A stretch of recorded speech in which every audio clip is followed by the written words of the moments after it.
What up, nerds, and welcome to another probing episode of Straight Chilling, the weekly horror movie review show where you chill and we kill, slice, dice, and chop up yet another horror movie. My name is Bob. I'll be your host for the evening. This is episode 381, recorded Tuesday, July 26th, 2022. Tonight, we're talking about Jordan Peele's latest and greatest. The movie is Nope. Before we get into it, let me introduce everyone else on the show. First up, calling in from Washington, D.C., we got our boy Randu. What's up? Randu! How do? How's it going, buddy? It's going very well. I see that plate of potassium behind you, and I'm a big fan of it. Yeah, my boy Gordy brought me some nanners today. G-Ordy, serving up the nanners. Yep. I think it's going to be a really fine breakfast. Oh, indeed. Nothing could go awry today. You damn fool! Last but not least, calling in from South Korea, we got our boy Soju. What's up?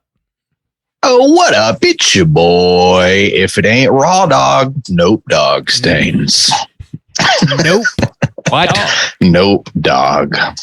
Nope. Dog stains? You have what? Some nope. What dog are these words? On your upper lip. What's in your little nope dog on your upper lip there, Bob? What? Oh man, my shirt's covered in nope dog stains. Ah, you son of a bitch. I like Randy's old Jordy background. Jordy. My boy, Jordy. You know. G-Ordy.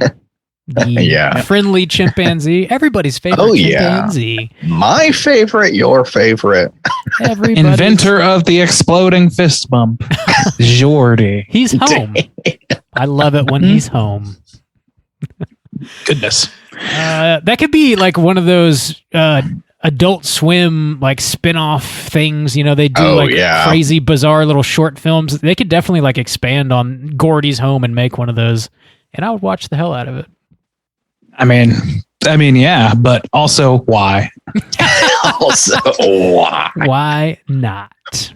Did y'all see the intro that Jordan Peele released of that? Yeah. Or whatever. It's like the whole show intro or whatever. Pretty good. Yeah. Pretty good. Anyway, yeah, we need to get this train rolling. We're doing it. All right. Let's tackle some housekeeping real quick. This is your final reminder. We do have our August poll pick currently posted on our Patreon website. If you support us at the $5 level or above, you get the chance to vote on a movie we're talking about this August. The theme for August is back to school, to prove to my dad that I'm not a fool. The three movies to vote between are Raw, Cherry Falls, and The Faculty. Bob, please tell me how those numbers are looking, because a couple days ago there was a Cherry Falls race. Winning by? Cherry Falls. The last time I saw people were giving up their Cherry Falls vote because there was a dead heat tie. Yeah. Oh wow! Sounds like the American political system. It was ending up with like one vote. See what happens when you don't vote for Cherry Falls? We fall to a fucking two-party system, and it's you get stuck with the faculty. It's broken. Just me or Bob. Blame me. I voted for Cooter. Those are not good choices. No! Cherry Falls is way on behind now. Raw is second place, just slightly behind The Faculty. Okay, The Faculty. So get those votes in before August, and we'll see what we are talking about next month. We got just a couple more days heading into like deep ass spooky season, boys. The deepest psyched of spooky season. Going all the way in the spooky ass. The September pulp is coming. The spooky miles of cheeks. We've got miles before we cheek. In other Patreon news, we dropped a brand new minicast last Friday. If you support us at the $10 level or above, you get access to a whole back catalog of minicasts that are exclusive to Patreon. We have over 70 on there now. Last Friday, we dropped one about Love, Death, and Robots Season 3. Juice, you were chatting about that. That's what I was talking about. Oh, Love, Death, and Robots. Yeah, I've talked about this quite a bit. It's an anthology series. This season had this season had 9 episodes, and they were all pretty solid. Different kind of animation styles, different themes, but they all kind of focus on, technology or death or love sometimes. No. Robots? Wow. Yeah. Really, the whole human experience. But I really enjoyed that. I thought this season was actually probably the most consistently solid. I don't know if it had necessarily the best individual pieces, but I thought consistency wise, it was the most consistent. And I really enjoyed it. So yeah, check that out. It's on Netflix, and it's easy to burn through because the shorts themselves are 10 to 12 minutes and they're not connected in any way. So you can just throw one on real quick and watch it at your leisure. Shorty shorts. So yeah. We like that. Yeah. Yeah. So check that out. I would recommend it, and then go listen to my thoughts on Patreon. Yeah, check it out. Speaking of Patreon, we have not one, but 2 brand new Patreon supporters. Oh, shit. My ass is too lily white. Big thanks to S or your S. I'm not sure how to pronounce that correctly. You are. And also Emily W, a name that I can pronounce. Thank you guys both for showing us some love and supporting us on Patreon. Every dollar you guys contribute goes right back into the show. It really does mean a lot to us, and it truly helps us keep this show running. So as is tradition around these here parts, we owe you both the straight chilling salute. This goes out to and Emily. Slap my ass. More. Slap me in the ass. Oh, yes. Slap me in the ass. Get in there. Inside of it. And around the ass. Get in there. Thanks, guys. Slap around a little bit. Adding that. Are you the butt toe? The butt toe? Are you the butt toe? What the fuck is that? The butt toe. Are you the butt toe? Oh, we laugh hardest at our podcast. No one enjoys this podcast no one listening at home can tell, but there's a full crowd in front of us right now, and they are dead silent. But that is all we got for Patreon. So we mentioned the past couple weeks that we have an ad running in the most recent issue of Fangoria. I think it's number 16. It's got 2 covers. One of them has The Weeknd on it, and the other one has the chimpanzee, our boy Geordi from the movie Nope on it. And that is officially on shelves now. I guess they were holding the issue until Nope came out because it contains some spoilers for Nope. But since Nope finally rolled out, you can actually find that on bookshelves at Barnes & Noble and certain comic book shops. I think Books A Million might also carry it from what I've been hearing, and you can just order it online. So if you want to grab a copy, you can do so. I cannot believe the Books A Million is still around. Yeah. The Jordan Million. Thanks a lot, Jordan Peele, for holding on to our episodes. I know. That motherfucker. Yeah. Well, it just gave Randy a little bit more time to peacock, Get ready to promote that ad, Randy. Peacock and Randy. Yeah, that's me, Big also, peacock. Randy's just a huge blur. I love that Gordy is in focus and Randy is out of focus. Gordy is the focus. As God intended. Behind the scenes on YouTube. He's taking this. He's taking over. Oh. How dare you! No one loves this podcast like we do. I know. That's all I got. Do you guys have anything else you want to add for housekeeping? Anything I forgot? No, I'm good. All right. Randy, our house is clean now. This house is clean. See how easy things go when you do your job. Let's go ahead and get into the rest of the movie. Let's kick it off with the back of the box. What's on the back of the box?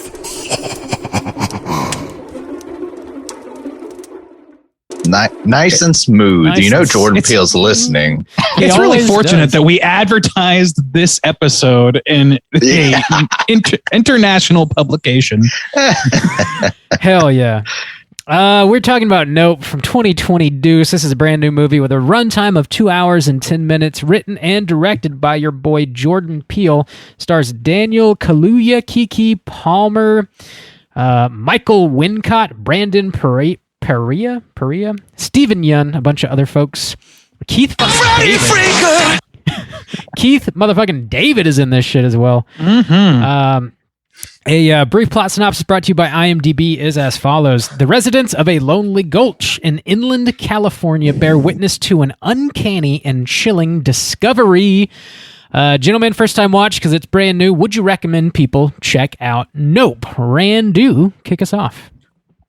I would, and I did not get a chance to see this in the expanded IMAX experience, but I'm told that is a preferable way to watch it, and I could understand that logic. So I guess I'm lightly recommending that as well if it's available to you. Sweet. Juice, what about you? Yeah, I would recommend this. And after seeing it, I am looking forward to watching it again. So this is like one of the strongest theater recommends I could recommend for this year. So yeah, I think if you generally enjoy Jordan Peele's kind of filmmaking, I think this will kind of hit those types of expectations, but I also think it's a bit more spectacle than you're used to for him. And so I think it's definitely a good theater watch and just good for horror this year. So yeah, go check it out. Robert. Hello. Would you recommend Nope? Yes, I absolutely recommend checking this movie out. I saw a quote from Jordan Peele, and he was saying that he made this movie, quote, at a time where the future of theaters were uncertain, so he wanted to craft like you said, a spectacle of a movie to ensure that people would go out to watch it. I think he definitely succeeded here, and I strongly... The light to the senses! Is it my friend? It is, my friends. I strongly recommend finding the largest, loudest theater you can to watch this movie, and I don't think you'll regret it. Strong recommend from the Straight Chilling crew. Now we're going to get into the rest of the movie. We're spoiling Nope, and here is your warning.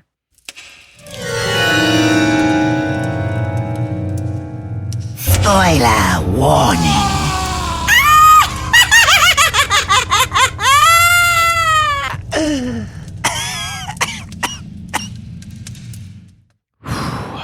All right, boys. Let's do this. All right, Bob, you got that plop synopsis where you're sketching it down while you're in the theater? Sketching it down. Yeah, I had like my phone light on full blast, and I was writing a ruled notebook in pen. I thought you had a pen and notebook in the theater. I had a headlamp on, Nobody cared. Nobody cared. So yeah, that's a standard these days. Here goes that's just how it goes. The full plot synopsis for Nope. The movie opens up 1998. We see a chimpanzee by the name of Gordy maul the cast of a sitcom. The name of the sitcom is Gordy's Home. While they are filming, he just goes buck wild. There's a child actor on set by the name of Ricky Jupe Park. He ends up hiding and he witnesses the whole ordeal. Gordy walks over to him and is strangely nice to Jupe just before he is gunned down. We pop on over to present day. We see Otis Sr. He mysteriously dies on his horse ranch when metal objects fall from the sky. One of them being a quarter.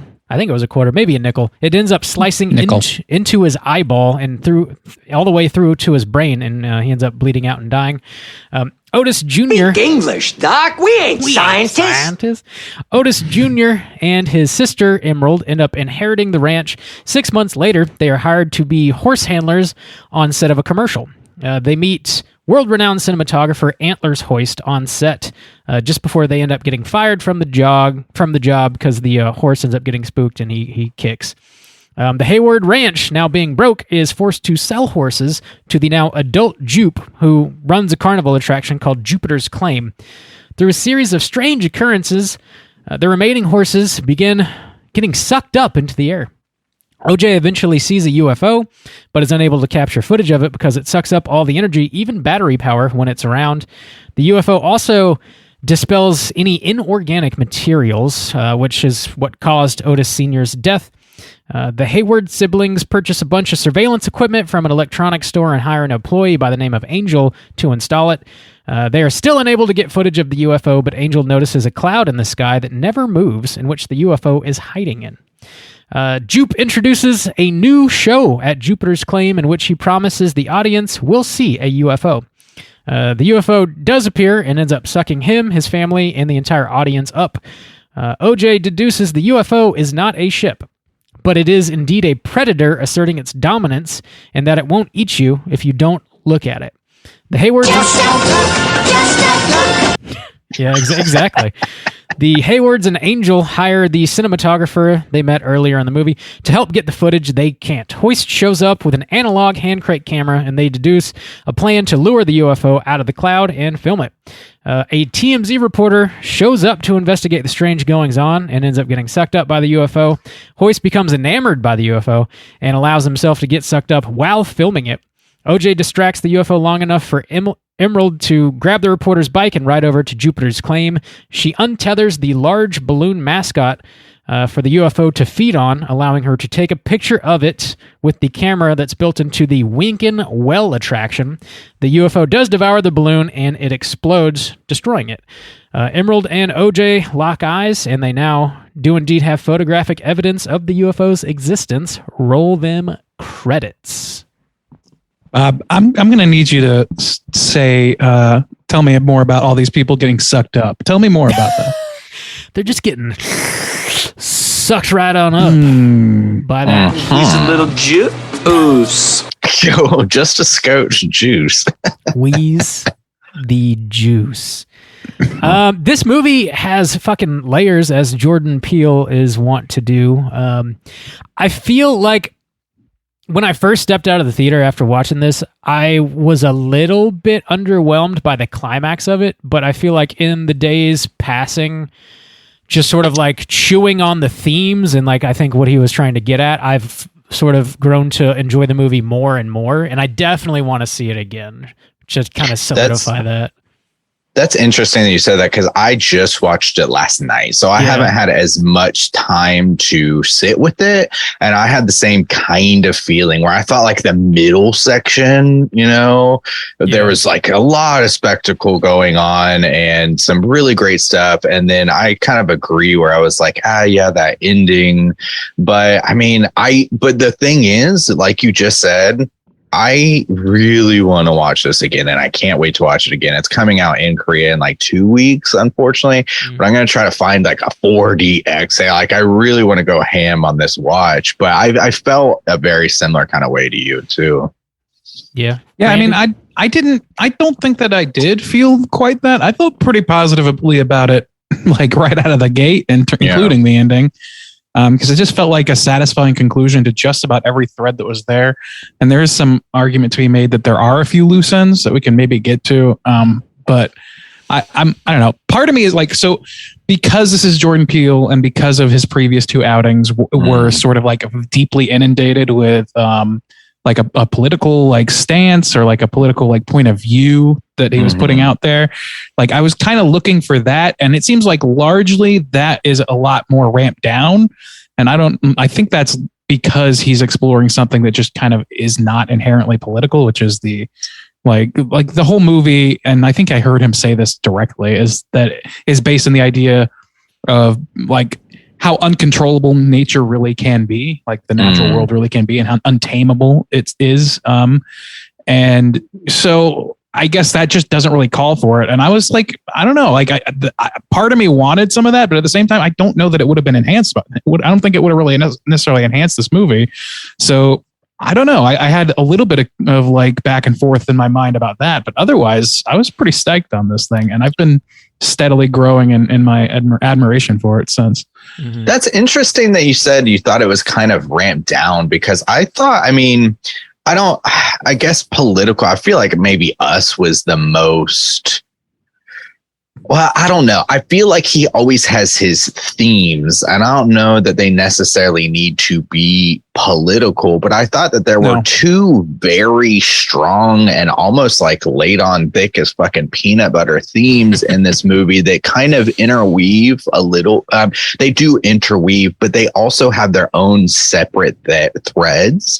And I thought that through all points of this movie, those themes and like that focus, that commentary was present throughout. And that was the kind of idea of the spectacle and what people will do to exploit something, not even necessarily animals. That's the other thread, but like just the need of the spectacle and like the devouring nature that it can like end up being, and then also the exploitation of specifically animals or, you know, like people or something, and how they're like discarded and just used for profit or whatever. And at times those things interweave, obviously, because you're talking about, you know, Gordy on the show and this guy trying to put on a show and like those kinds of things.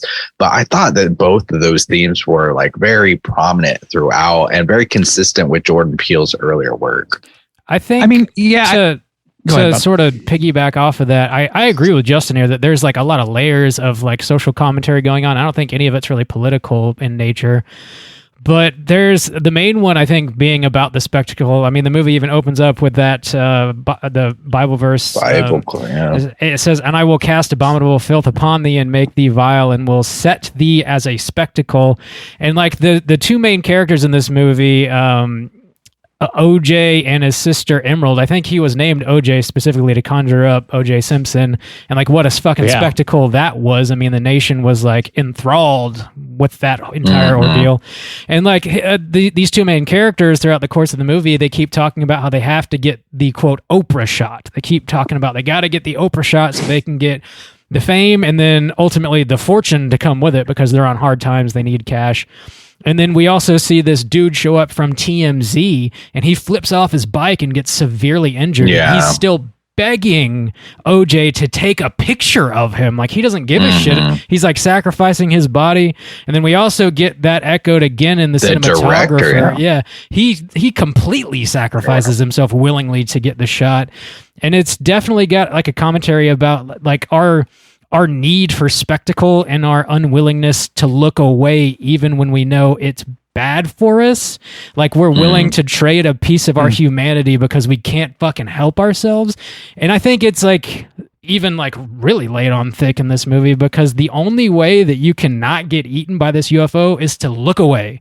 Don't look at the spectacle and you'll save yourself. But these people can't fucking do it. And they just like willingly die. So I think that's like definitely a main theme, and I also think it's interesting that like Keith David was literally killed by money, you know, like, and then our main characters for the rest of the movie, the rest of the movie is they're chasing money. What's interesting about that is, and I could be off base, but my memory of like there's a lot of time spent talking about the Muybridge footage of the horseback rider, the black jockey, all that stuff. And the Hayward family is, at least in the canon of this movie, related to that rider, and they use that as part of their marketing for their Horses of Hollywood or whatever it is. And so you have Otis Sr., it's Otis, right? Yeah. And he gets killed by a nickel in the eye. And I want to point out that I'm pretty sure that the Muybridge footage was first seen on what was called a Nickelodeon, which is a nickel-fed machine. Good call, or Randy. a money-fed machine. The Nickelodeon, you would put your eyes up to in order to see the rotating frames. That's a great call. The illusion of motion. That's a great choice to make it a nickel then, because I thought now that makes it great, because I was like, I thought sometimes it was laid on a little too thick, like, oh, there's money in his eye, but I didn't even think about that idea of the Nickelodeon. So that kind of makes me appreciate it even more, because I think because like you say, could be a quarter. The fact that it's a nickel, I think like lends to that so much. So that's smart. Damn. Good job. and here's the thing is I mean, you guys make a compelling point, and I guess I just wasn't really looking at it through that lens, which is interesting because I was kind of looking for it, and even looking back, I was kind of like, I don't know, I can see what you're saying. I don't know that I would say it was laid on all as thickly as, at least, I mean, maybe it's just because I didn't experience it the way you guys did, where I knew, I guess not, could identify it right away. But to me, it's like, I watched Us, and buddy, if you want to see laid on thick, that's the movie for me. Yeah. I love that movie. I'm a defender of that movie. A lot of people poo-poo it or whatever, but I really like it. And I thought that its, commentary, political and otherwise, was really interesting. And while it wasn't necessarily perfect, it was like a fucking great movie, I thought. And but laid on thick is what I would apply to that. And I feel like this pulled back on that. I mean, that's how it felt to me. So I would say, I mean, even the old Ricky or whatever, he says like, he thinks there's like aliens watching him or whatever. He calls it like the viewers or whatever. Yeah. The viewers. Yeah. And so, I mean, even like moments like that. Okay. So you got the TMZ guy. Okay. You've got the filmographer guy or whatever who sacrifices himself.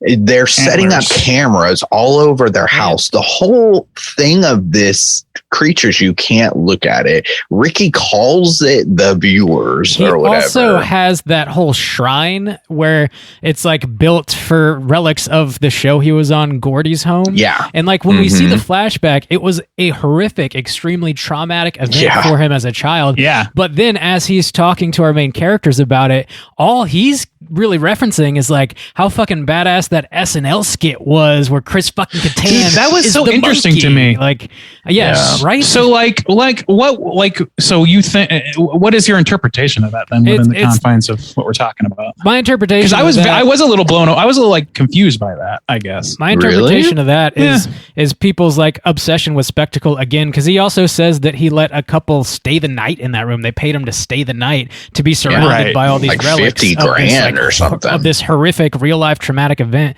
And I mean, like, if you look at today, like, people are so incredibly fascinated with anything true crime. I think it's just like commenting on our just unwillingness to look away again, even when it's something like truly traumatic that actually happened and it's not healthy to obsess over. It doesn't really matter. Like, we can't fucking help ourselves about it. And even this guy who experienced it is like, wasn't that fucking SNL kit amazing, bro? Like last week we were was it like a week or two ago we were talking about a John Wayne Gacy museum that had his paintings in it or whatever. No, and like, there's something to that. I could see that in application to Jupe's little like shrine or whatever. But like, I feel like I have a hard time connecting that further in this film. I think it all kind of, I don't know, like the idea of like true crime and stuff. Like I understand like the idea of chasing spectacle, making a business out of it or what else. Sure. But like in terms of like the fact that it harms us or whatever, I can see that with Jean Jacket. And I can see like that. I just don't. I guess I'm thrown by Jupe sort of like not really internalizing his own trauma at all. Yeah. Well, and instead exploiting it.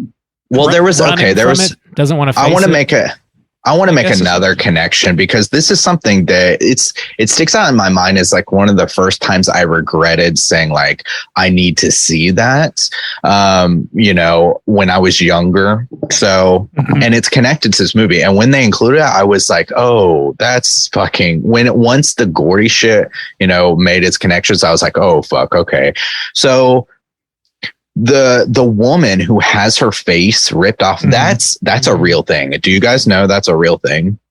Vaguely. I know that chimp attacks ended chimpanzees as a Hollywood no. Okay. So seriously, this is like the memory of me saying like, I need to see that. So there was this woman, I don't know. This was probably around like 2009, 10, 11, that kind of a range.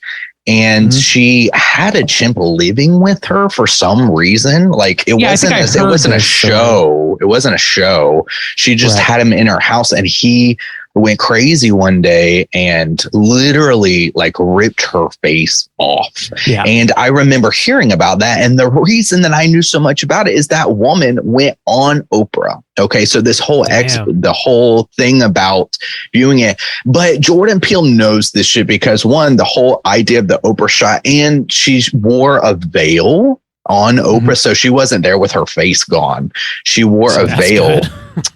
But it was just like the woman in this movie. So Jordan Peele is like specifically doing it. The face was different though, because I was like, I need to see what that is. And it's burned into my brain now because it was like a melted face essentially, because they had to just put skin. It literally like her face was gone. So it wasn't quite like how they do this woman here, but that's so on purpose. I mean, he literally connects it to a monkey. They do the Oprah shot and like the woman here. And I think that goes even further to not necessarily saying, the exploitation necessarily of just animals. And that's why I kind of have a hard time where they interweave a lot because, even this idea of this woman going on Oprah and saying, oh, you got your face ripped off. I mean, that's so exploitative and people can't look away. And I remember that feeling of thinking like, I need to see what a person with no face looks like, and I hate it now because I can never fucking forget it. And it's just like, I don't know, that was pulsating like through my brain the whole time. I felt like I recognized every beat of this whole like viewership and spectacle thing, and so that's why I thought it was laid on pretty thick. Yeah, maybe it honestly is just like a matter of connection for me. But like, I don't want to like spend the entire time just focusing on that. But it seems like, yeah, I'm glad I was waiting for this conversation because I felt like some clarity was maybe hidden behind my view here. So yeah, that makes sense. I guess my experience with this movie was interesting in comparison to what you guys did, or I mean, I don't know how different this is, but I saw this as a spectacle movie, but not in a negative sense. Like, to me, this felt like Jordan Peele made a Spielberg movie and made just like a crowd pleasing, spectacle laden, sci-fi driven, but action and drama oriented with some likable, like it had all the elements of like mid 80s Hollywood A-list films. Like it felt like a Back to the Future film with a little extra gore added in, and I think it's interesting. I love that about it. I love that too. I think it's interesting that in this movie, Jordan Peele is commenting on people's obsession with spectacle and also went out of his way to make a spectacle of a film and exploit his audience. Yeah. And see, that's why I guess it's a little bit strange because like, yeah, by definition, he is doing the same thing. The only thing that he's doing differently is he's not using real animals except for the horses. I'm not condemning him. I just think it's funny. No. I know. I just think it's kind of like an interesting thing that, like, I don't know. Like, on one hand, you could see it as like hypocritical on some level if you really hinge your movie on that.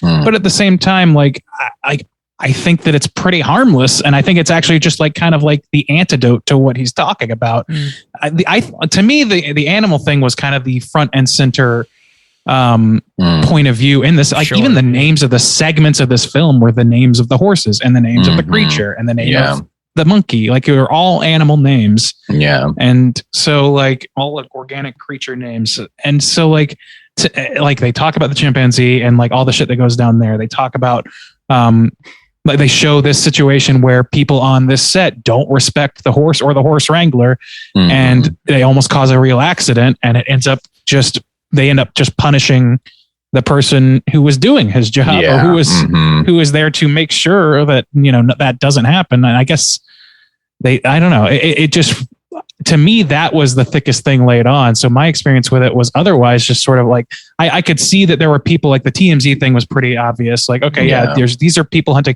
and the filmmaker, Antlers or whatever, him going after the shot for his artistic integrity. I guess they're making like a 1-to-1 comparison between those two, where it's like, you've got this guy both of these guys are basically doing anything for the shot, right? Yeah. Only one is doing it for ideological purity reasons, and the other is doing it for profit solely. And but is there any difference? I mean, and so what does that say about Jordan?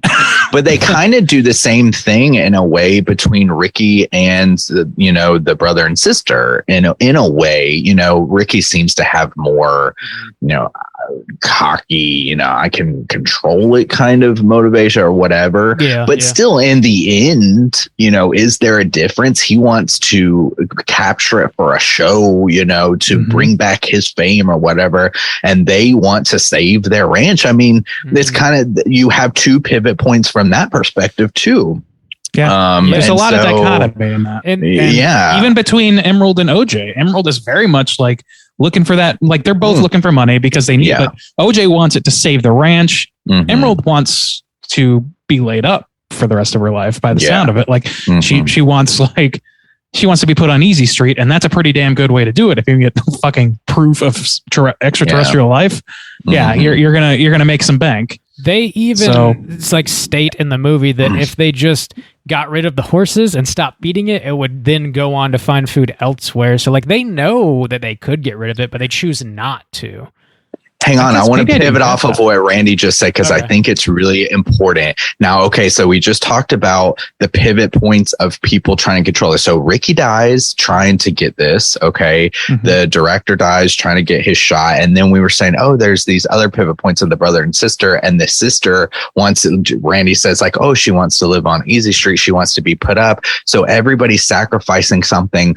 I thought that maybe the brother is dead in the end. And based on Randy's thing, is it worth it? Did everybody sacrifice all these things, including this woman who her goal is kind of be put on Easy Street to get that spectacle so that she can have the money for the rest of her life? And at the end, I thought that could be the point of maybe the brother is actually dead. I did not read it as him being dead at the end. I read it as him being alive, which also was kind of a negative for me at the end of the movie. I was like, so did anybody really learn anything? You either died or got exactly what you wanted. I thought he might be dead. I don't know. What did you think, Randy? Honestly, I didn't really buy that he was dead. There were maybe a few thoughts in my head where I was like, well, maybe they would go that route, but it didn't. And I kind of was in the camp that it wouldn't the whole time. To me, that just played into the big adventure of it to me. And to me, that's a satisfying conclusion for a big adventure spectacle, Spielbergian sort of thing that they've got going here. And so to me, it was a natural conclusion to the arc. They got there, they succeeded in the end. They went through it was full hero's journey shit where they come back, not quite the same. And they get what they wanted, but not the way they wanted. They lose people along the way. All that shit, it's all just kind of built into, the myth structure of this thing. So to me, it didn't really seem I don't know. It didn't seem like there was anything missing from that or that he needed to die in order for that to happen. And I think that's largely because of just the type of movie that Jordan made here. That's fair. Yeah, I can get behind that. I thought the idea of using what starts off as being a very general design for a UFO, the most basic type of UFO we've ever seen, is okay, we immediately identify what that is. It's a spacecraft. It's probably got aliens on it. And then throughout the course of the movie, it evolves, and we know that is not the case at all. And the UFO is the alien, and I was like, holy shit. I had a brief thought like that actually as it was smart. Early on, and when they finally did it, I was like, I really I had that thought where I was like, it'd be so cool if they did a movie with this, except it was a creature instead of a UFO. But they kept showing it, and I kept being like, well, I guess it's just a UFO. But no, it's just the most alien fucking alien you've ever seen. I kind of So the scene where the three kids dress up in like the gray let's outfits, talk about that. Dude, when that scene happened, I was like jumping out of my fucking seat. I was like, holy fucking shit, like losing my mind. Really? Scaring the shit out. Yeah, it got me good, dude. And then when you find out it's just fucking kids, and then like find out what the alien really looks like, I was just like, that's Jordan Peele saying like, I know what you expect and I could do it so easily. Let me prove it real quick in this one scene, but I'm not interested in that shit. I'm doing my own fucking thing here and like be ready to have I had a very different experience with that too. Okay, go for it. I kind of like Bob's experience. I like that. No, like I like that thought and maybe that's the case, but like my experience with it was I watched that and I was like, there's no way Jordan's doing this. Yeah. Like honestly, like I pivoted to, okay, this is obviously a mislead. And then I started like subverting my own thought. And I was like, what if he's really doing this? That would suck. And I started kind of like getting disappointed. And then when he punched that fucker in the face, I was like, yes, it is totally a mislead. This is a great scene. So I had this, I just couldn't figure out who it would be that would be doing that. Yeah. I didn't realize that there were kids working at that stop. So like, and that there was no reason to show us that necessarily. They didn't have to lay that groundwork. So it did a nice surprise. It didn't lead like people that look for that sort of thing. It didn't have to like it covered its tracks, I guess, on the front end. Yeah. So I was pretty pleased with that. And I was like just watching those things move or whatever, kind of spooky, but like it could so easily be read as hokey. I'm looking at some of this shit. So I was happy that I didn't have to like mentally make an argument for that being scary in order to continue enjoying the movie. I didn't have to do that because the movie just, subverted that, and it was great. Well, and I this might be my favorite aspect of the overall film, because I just can't, I really do just appreciate a clever idea and brought to life. And what I really, really, really appreciate about this, where the direction that he wrote this shit, is that he kind of, we don't see this a lot. And, we do have some sci-fi stuff, but, it's mostly based in space and stuff these days. But taking this kind of idea, this kind of like Americana, idea of the alien, they're out in the desert, the UFO, like the way it looks, and just that's kind of simple, basic idea, and taking that plump, so right, and breathing a new life into it and making a new idea out of it is just so clever to me. And I thought that I was kind of like not trying to hope too much, but when they had the poster with the kite in the cloud, and I was like, this could be a really fresh take on aliens, because it's just not hot right now, the grays. And we were talking when we did VHS 2 of, like all the idea of the grays and stuff like that. And how kind of basic and simple it was, and how there's just not much to go to anymore. And then Jordan Peele takes that idea as like, no, this idea of what people have always seen. If people see a UFO and they see it and like they think it's this ship and there's people inside the ship or whatever, but it's actually the thing itself. I thought that was so smart. And then I thought he did a good job of making it work to his themes in some points. So where like people are trying to get the shot, and he has shots from inside the creature, and it's like, that's the shot that people want, and he's giving it to the viewers. You're like, oh, what I'm saying? It's like what everybody if you're able to watch the people, like what they want so much is like what we have so readily available. And I was like, that's so fucking smart, man. He's so fucking smart with this shit. Dude, I was pretty pleased with the idea of how the shots they had inside the creature of people like coming up against corpses and like, I thought that was like super effective shit. That hits on that like claustrophobia. It hits like the screaming as it's flying around, and then the sudden like crunch. Dude, that's some fucking effective screams, shit. The horses screaming fucked me up. I had to stop her screaming. Dude, I thought that was very, very effective. Yeah. And then even giving it some extra little lore, like, it can't digest these things, so it's just spitting out shit. That's cool. We have to talk about the blood rain scene. Holy shit. Sure, yeah. That was haunting as fuck. This movie only really has a handful of scares for me anyways. The grays really worked for me. The blood rain scene really worked. And I think like some of the first shots of like the UFO sucking the aliens and the people up really work too. But fucking that blood rain scene where they're sucking them right off. They're stuck in the house and it's like raining blood and just like whatever this thing sucked up that it can't like digest is being dropped on them. It's like, it reminded me of The Shining in a way, which I'm sure Jordan Peele was referencing as he has already referenced in the there was a lot of references breakfast in this short. Sorry. Well, and even again, just a smart thing. Yeah. The idea of like, okay, we see this UFO and people say, oh, people get beamed up or whatever. Just cemented ideas and just twisting them just a little bit to make it your own. It's all so fucking smart. Oh, go ahead, Reddy. It's Shining references. Oh, well, yeah, no, that's all good. I don't know how many references you guys picked up on. I picked up on a few, and now, unfortunately, as I'm sitting here, I'm having a hard time remembering most of them.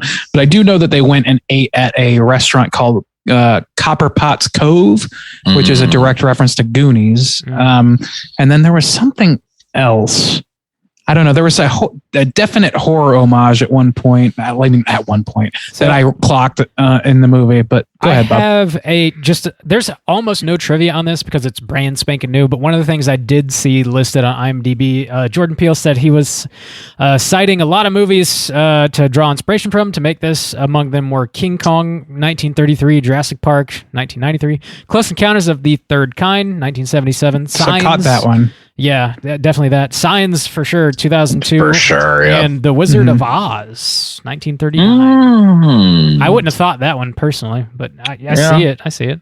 I didn't pick up on. There's one that it wasn't mentioned there, and I wish I could remember it, but there's it's chock full of that shit. Just like how and there's like specific things like how in Us they used like a very what's that fucker's name? The director of Carrie. Help me out here.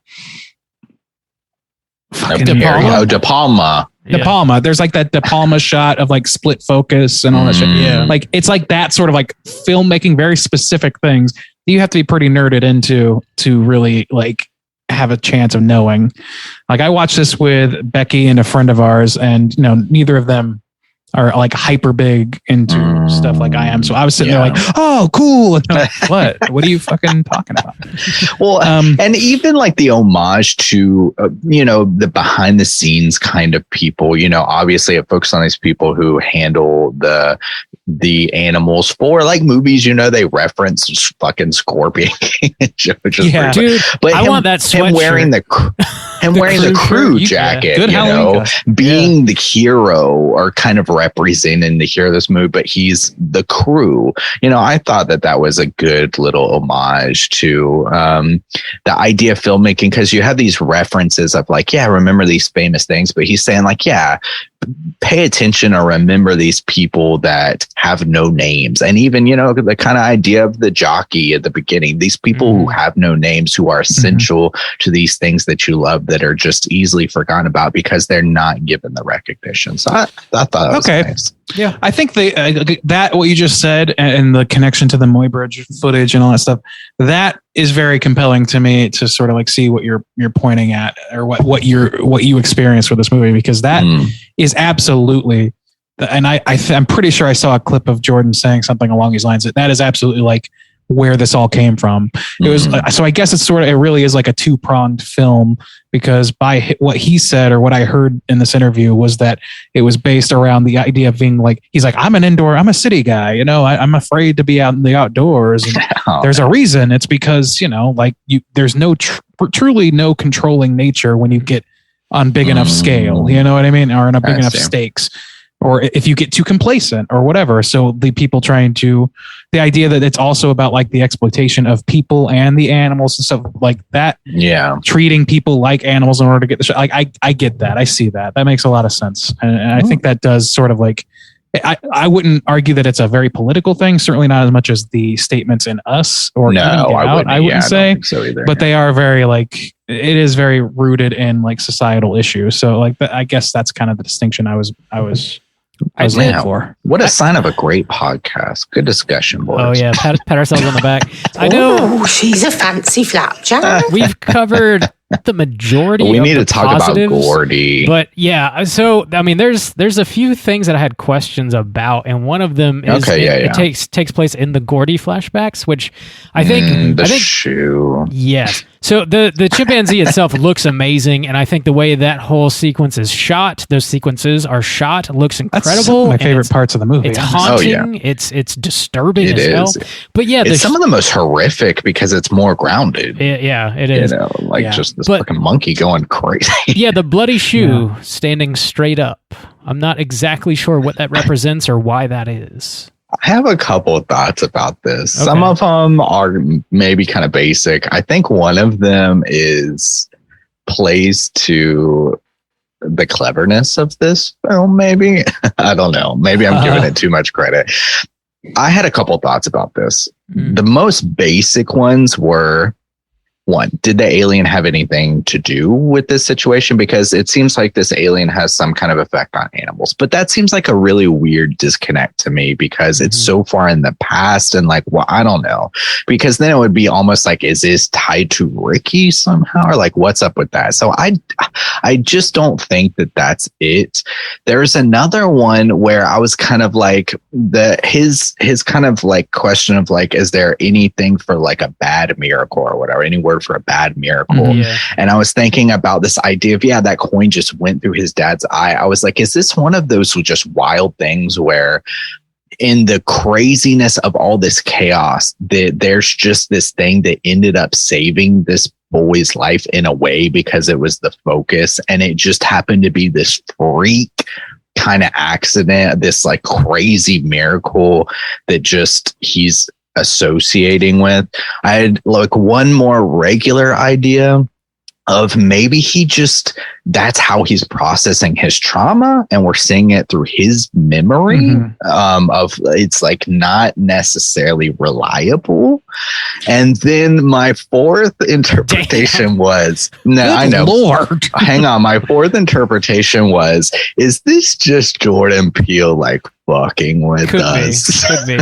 I thought is he being this is what is literally going to be a billion different YouTube videos of analysts and I kind of think that's what it might be. I saw somebody online, I can't remember where I saw this, but somebody was hypothesizing that perhaps Gordy, before working on the sitcom, was sent to space by NASA and came back. What? And then that somehow that's some affected. Room 237 shit. I mean, man. yeah, I know. But I think that's pretty wild. I think it at least is meant to sort of hearken those memories of using chimpanzees to send into outer space, even if this Gordy was not, But I don't know what. Well, he's a son. He's adopted by an astronaut and an astrophysicist or some shit in the context of the show, they show within the movie. Gotcha. The monkey is family.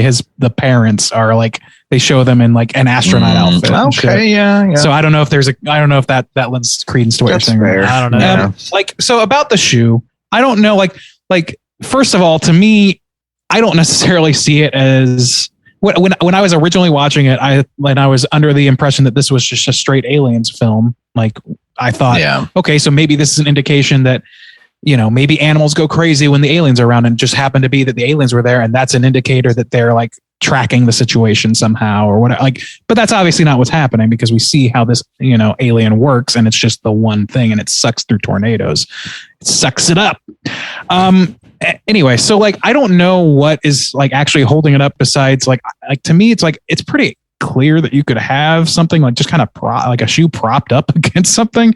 So to me, and they didn't show that because it is from his perspective. I think your third interpretation, where it is largely centered on Jupe and his relationship to it, is the most logical thing. I don't think that I don't think Jordan would cheapen his own movie by throwing in this element in one of the most heady and scary parts of the film. This will drive them nuts. You know what I mean?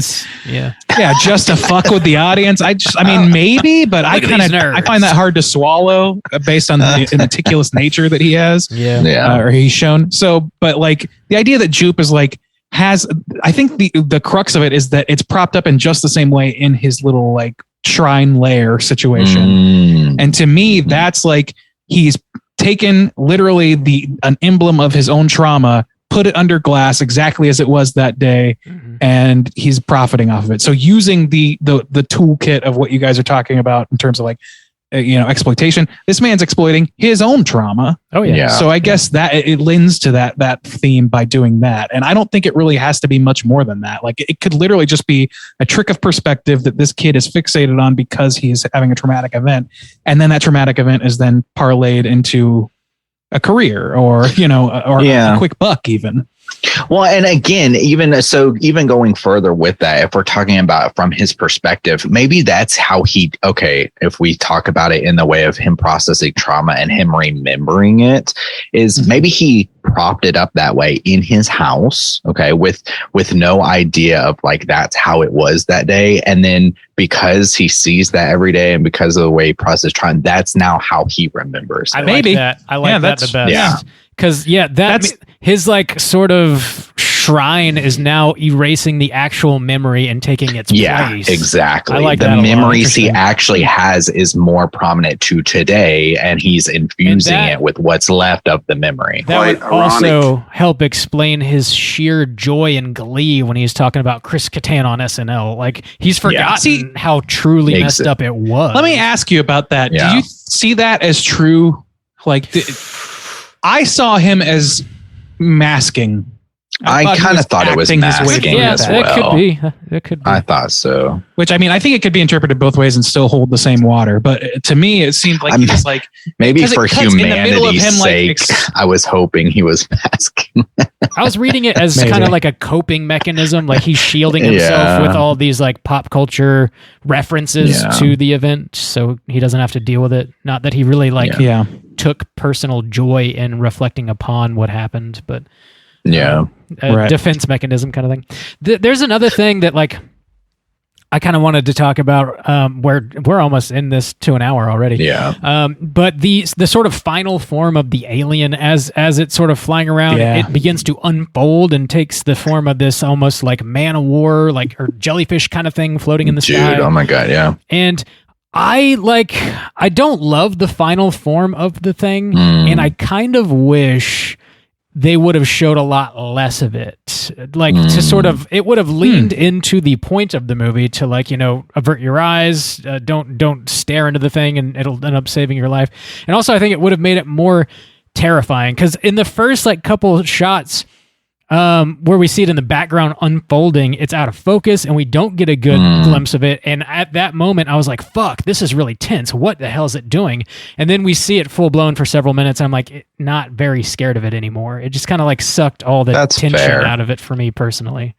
That's fair. See, like I would disagree with you except for specifically the shots of the mouth, the cloaca opening up, which is like the square thing. I understand to some extent that it is like, I think they could have just shown less of that in particular and I would have been happy, I think. It actually, now that I'm like thinking about it, as it's extending and like each time it extends, it makes this sort of like snap sound.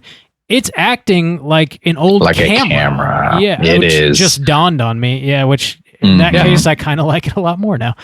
I thought that was a heavy connection. Again, that was another one actually to the idea of the spectacle is that this thing is kind of a camera and in that like it's got this focal lens. I mean, essentially it becomes this mouth, but also, so I had this connection too. Now the in form kind of like fucks this up, but it was something I would talk about in a connection to the Bible verse that came up at the beginning. So this is another thing that's kind of been burned into my brain from growing up as a kid. I remember this as a kid, hearing about it and it just kind of like infusing my brain of like confusion and a little bit of horror about like, what the fuck is that? So there's this point in the Bible where somebody goes to heaven or something and they see a bunch of different kinds of angels. And there's one that's described that I always was, we always have the angel with the wings and it looks like a person or whatever.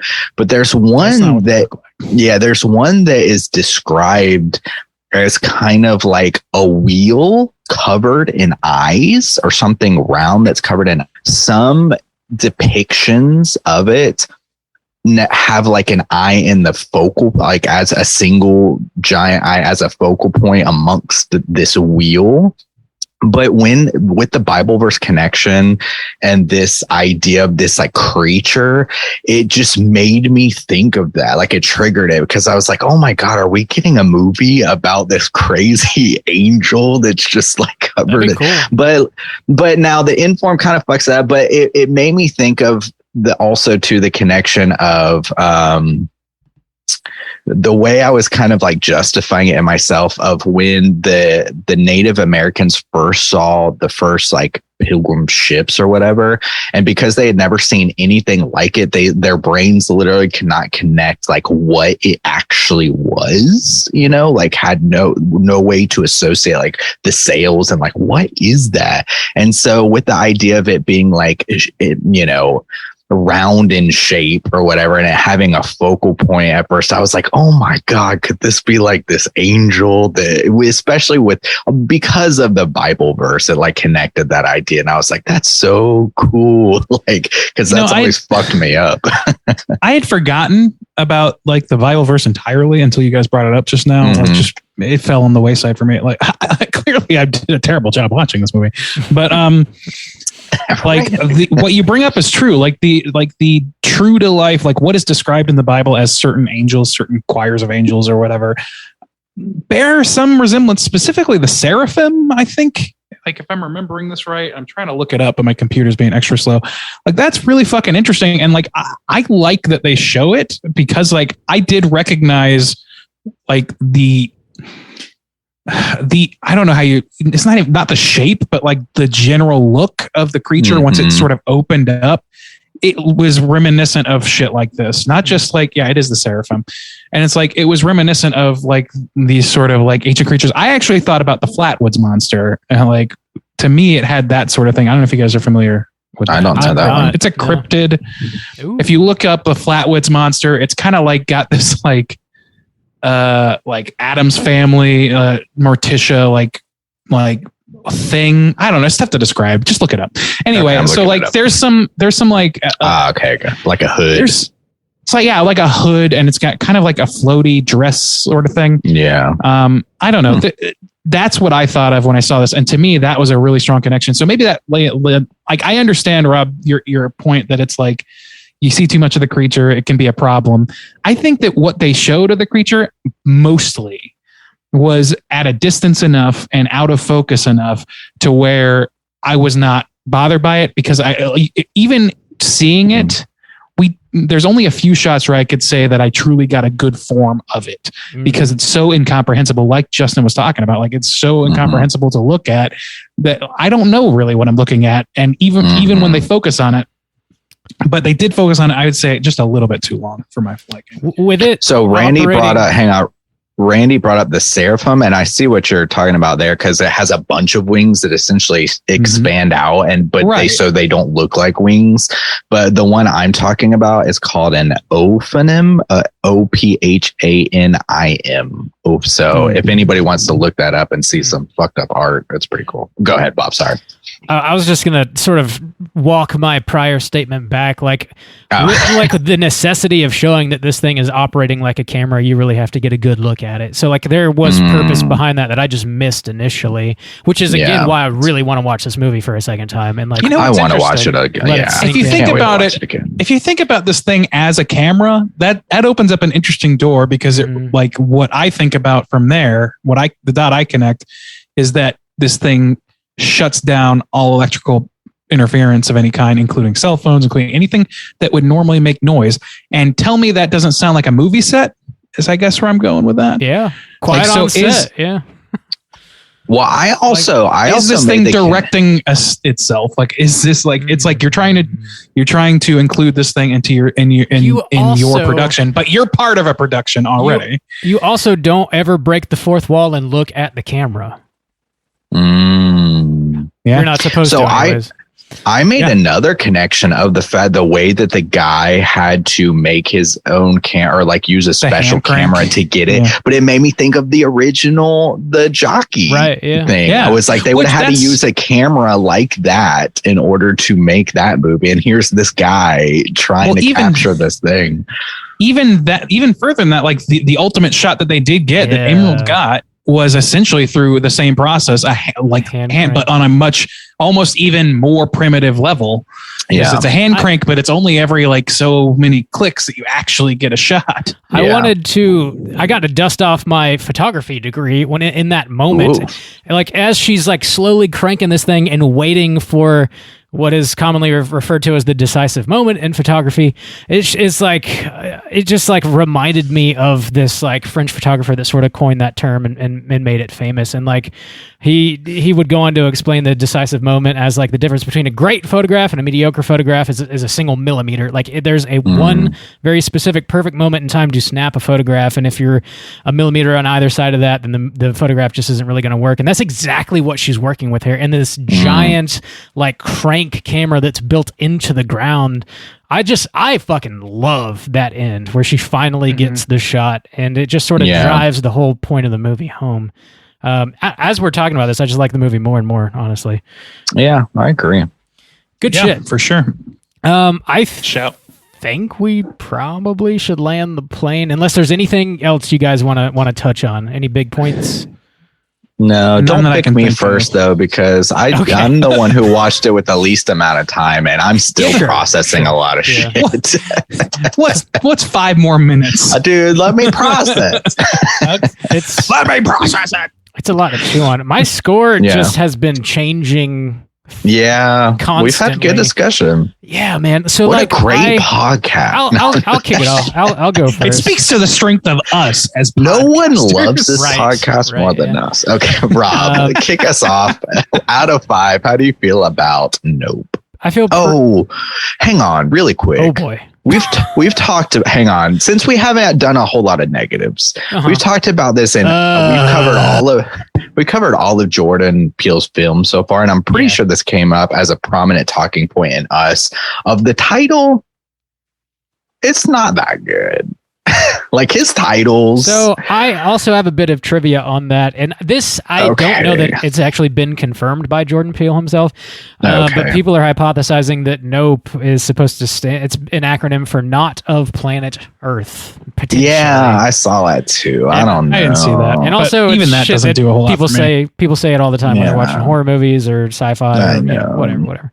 I'll tell you what it does though. It keeps it nice and cryptic for them. So I mean, that is serviced anyway. Yeah. I don't know. There is something lacking in his titles. They feel a little, very underwhelming. Like not a lot of thought is put into them. I'm sure a ton of thoughts put into them. I just don't necessarily think that it's like. I don't know. I maybe there's a justification that I don't know for this one, but Us made sense to me once I saw the movie. Yeah. Get Out obviously made sense pretty much from the jump. Yeah. This to me doesn't have the strongest connection, except in the idea of like people see something go sideways and they go nope, and that's like the common nomenclature. And that to me is what makes it weaker. Is that it's like it's almost too pithy for its own good. For my taste. I'm not crazy about it after having seen the movie. I'm all right with the name. Really? Okay. And I'm kind of like also that way. Like it bothers me when I think about it, but I just don't think about it because there's a plenty of other good shit about this movie to think about. Yeah. Anyway. Okay. Go ahead, Bob. So, out of 5. So as I was exiting the theater, this was sort of like my least favorite of the 3 Jordan Peele movies. I was just like kind of underwhelmed with the conclusion of the movie. And I was leaning probably like 3.5 out of 5, but then like sort of marinating on the movie and the themes therein over the course of 2 days or, however long it's been. It hasn't been too long. Like any sort of, not any, but most of the sort of questions or problems that I had with the movie have been sort of explained by just me sitting and thinking about them for a minute. Mm-hmm. There are... Or talking with your good buddies. Talking with y'all for sure. I do still feel kind of weird about like the these sort of like horse rules, like applying so very cleanly and perfectly to this alien, where like our boy OJ just like immediately figures out like it's not a UFO, it is an animal, and it is territorial, and you cannot look it in the eye, much the same way you can't look a horse in the eye, and if we don't look it in the eye, we'll be totally fine. And all that is exactly correct. And like he just knows it. It's just a little too fucking clean for me. I didn't love that. The cinematographer, like full on, just being down to die, is still a little bit of a stretch for me. I don't really buy that quite so much. I wish they showed a little bit less of the final form of the alien, but I do love that it's like we're operating like a fucking camera. I think that's extremely cool and interesting. And I love the idea that just a UFO is a creature in and of itself. I think that's extremely smart. I did, like, when I first saw the Greys, I was so stoked. And like after I realized that we weren't getting any more, I was a little like distracted. I was like, fuck, I kind of want a little more of that because he was killing it. But I think what we got in the end is ultimately way more interesting and obviously way more original. The score was cool as fuck too. It had this like action adventure kind of sound happening that reminded me a little bit of like Indiana Jones in a way. Mm-hmm. And they also have that really cool moment where the alien is like sucking up all the energy around, and that I wear my sunglasses at night like slows down to like half speed, and it's real creepy and like dropped. That's really fucking cool. I like that the movie opens and ends with a balloon pop. Like a balloon popping is why the chimpanzee goes nuts, and then of course the alien is killed by a giant balloon popping inside of it. What else? I think the setting is really interesting as well, in like the brother and sister dynamic growing up on this horse farm, and of course the real life history that Jordan Peele brings into that family and the history of that family. And also, just the last thing I'll say is the fucking performances from everybody in this movie is absolutely incredible. Daniel Kaluuya and Keke Palmer fucking kill it. Daniel says like hardly anything, and just like you know exactly what he's thinking throughout the whole movie. It's fucking great. Keke Palmer is like, just so energetic and just all over the place, and like she demands your attention when she's on screen. The cast, everybody does great. I think I'm going to come in with a 4.5 on Nope. Juice, are you ready, or should Randy go? Yeah, I think I'm ready. Unless I think I'm ready. I think I'm ready, unless Randy wants to Randy. go. Okay. I know. I wish. I'm a little worried about being a slut. What? What the fuck? I think I'm a little Randy. Okay, so there's actually still some notes that I said that we just like didn't really get to touch on. I liked. So this is the second kind of Jordan Peele film where it focuses on a kind of a family aspect, and I like that general connection.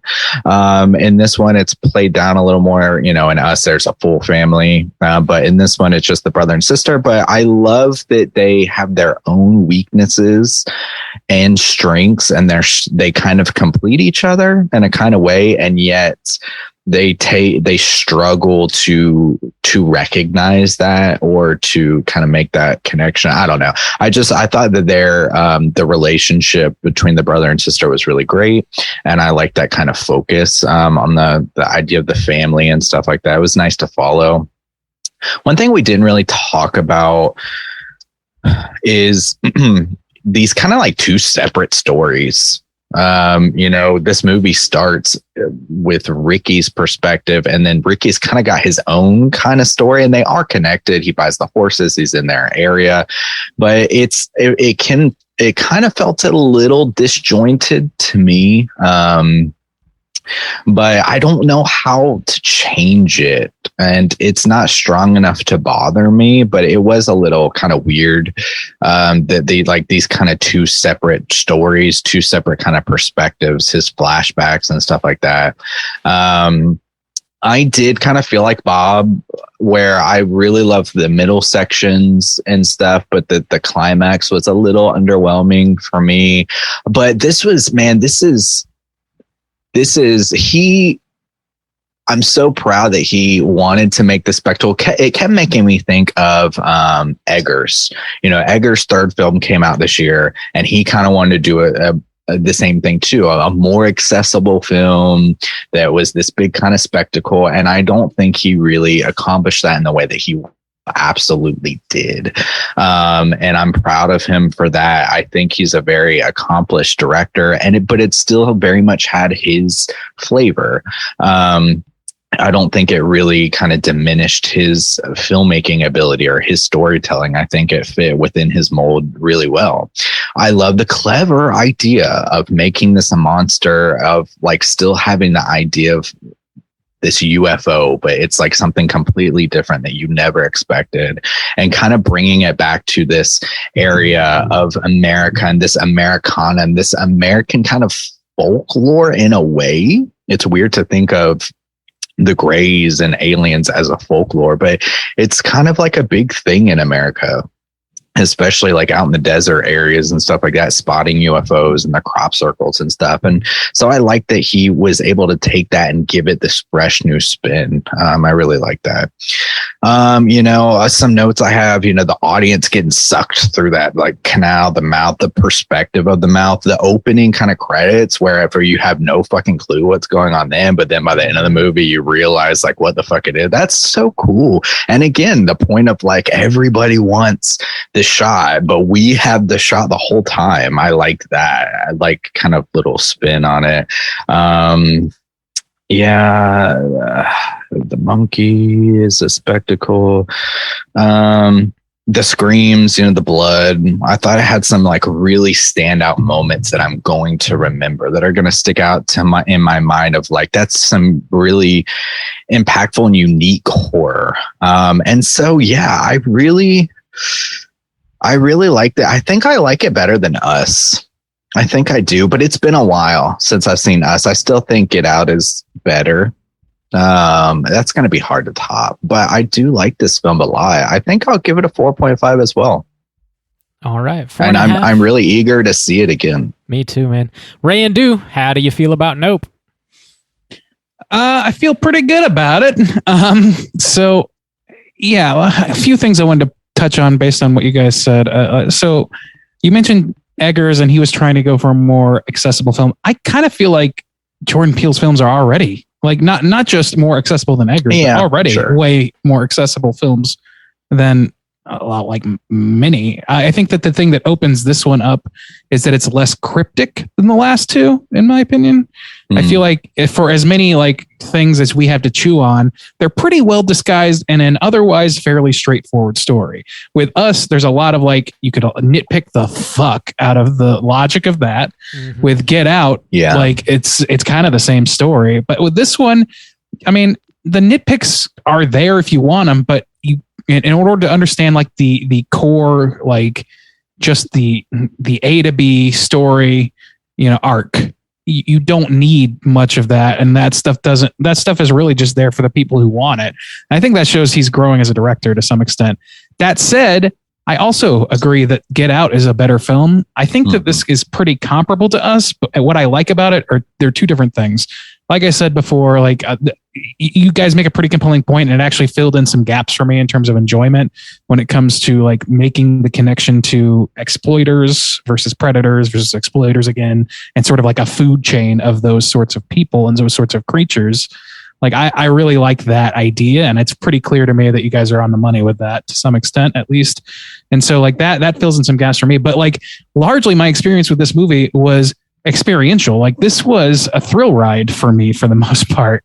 And it had its quiet moments, it had its moments of dread, it had its like straight horror moments, but for me this doesn't even really feel like a horror like the last two did. And even though it has its horror moments, even though like the house getting rained on by blood, I didn't have the same reaction Rob did, where I was like I thought it was scary. I thought it was exciting. Like I was like, oh shit, this is happening. Or like like watching Emerald and the Radio Shack guy or whatever, like him freak out, her just stand there stock still, and then knowing that OJ is like trying to make his way back, like all that stuff. It was just like Rob was right. Like it felt like Indiana Jones. This felt like a crowd pleaser because you can take it on complete face value and enjoy it fully, or you can dig deeper and enjoy it just as fully. And that's one thing that I don't think Us has on this movie.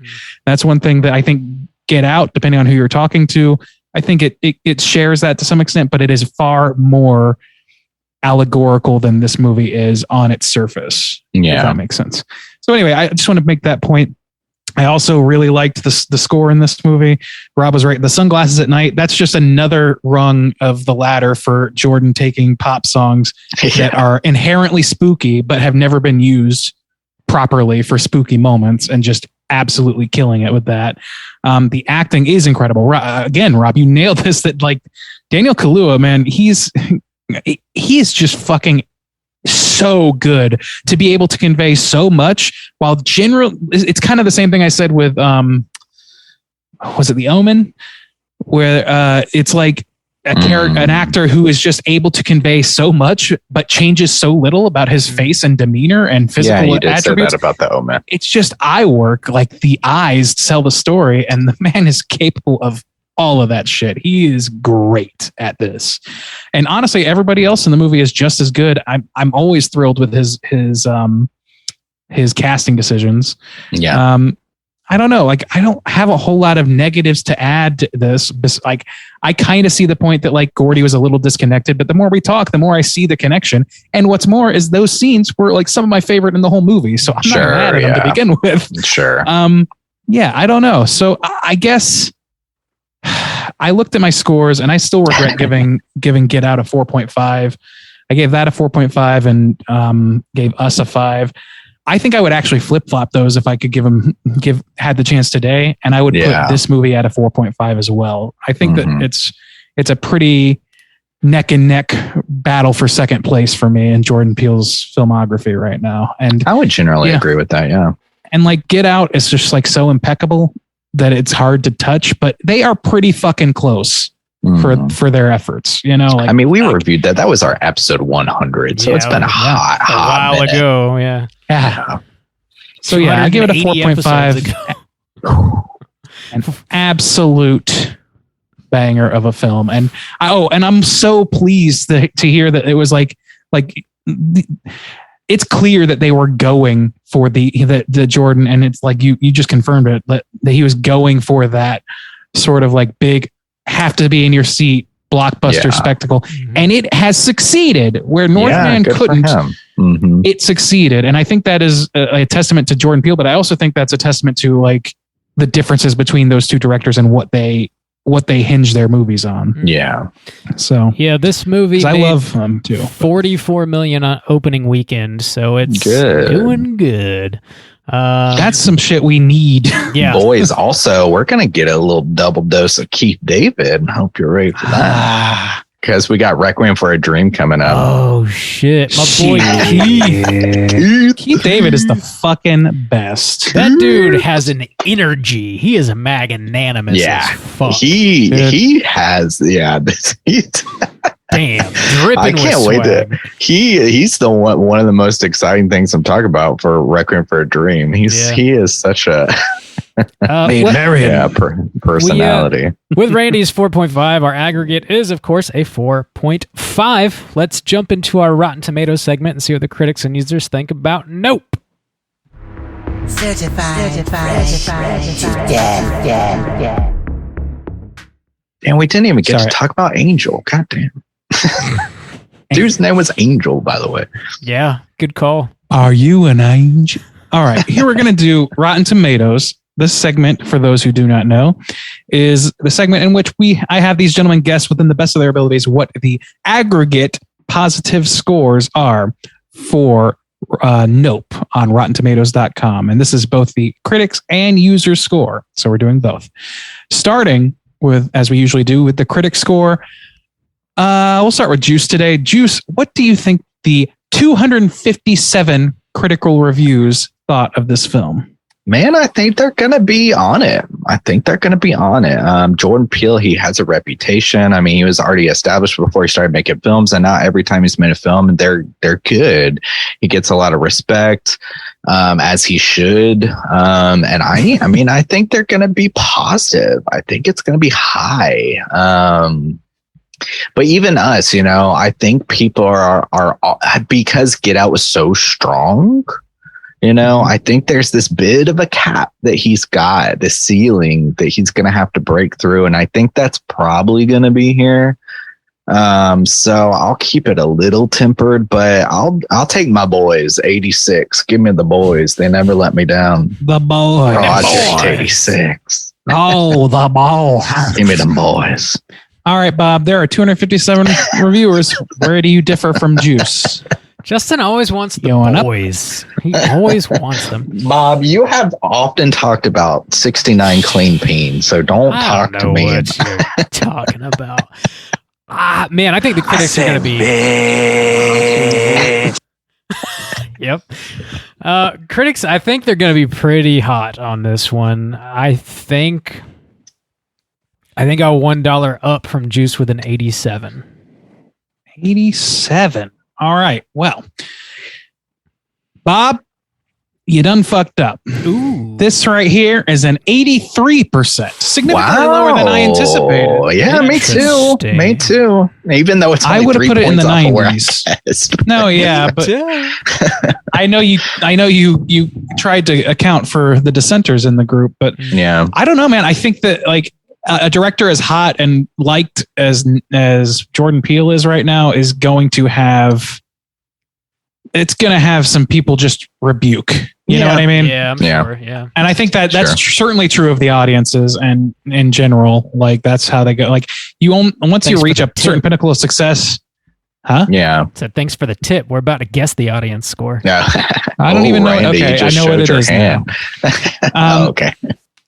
But I just think in general, because I people aren't as willing to glow on this movie as they did on Get Out. It's that thing of like when it's a surprise, everybody wants to be the first to tell somebody about the surprise. Yeah. And then when it's not a surprise, everybody wants to be the dissenter in the room that's special because they to say it's not that is good. Yeah. Mm-hmm. Right. And like that's very general, but I think that there's some weird humanity truth to that. Human beings sure do suck. They sure As do, we've buddy. just discussed for a solid hour. So plump, so right. All right, audience score. There are over 2,500 verified ratings for this film. So we are operating on a significantly higher number for this, though not as high as it could be. We'll start with Bob this time. Bob, what do you think that those audience members, those 2,500 plus, think of Nope? I think it's going to be lower than the critics. Not crazy low, but lower. I'm going to go with a 70. 70%. Okay. Yeah. Juice, where are you at? That's a scotch too low for me. I'll take a 75. 75. Okay. Bob, you did much better this time. It's a 71%. Oh, no. Just edged into the valley with Juice. I'm always edged out Juice in the valley. Whatever. You know what I'm saying. Whoa, yeah, whatever I just said. Words are hard. That's Rob's MO, edging in the valley. 71%, just one off.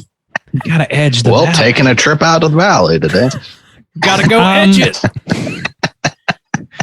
Oh, God. Okay. Critics' consensus is as follows. Bob.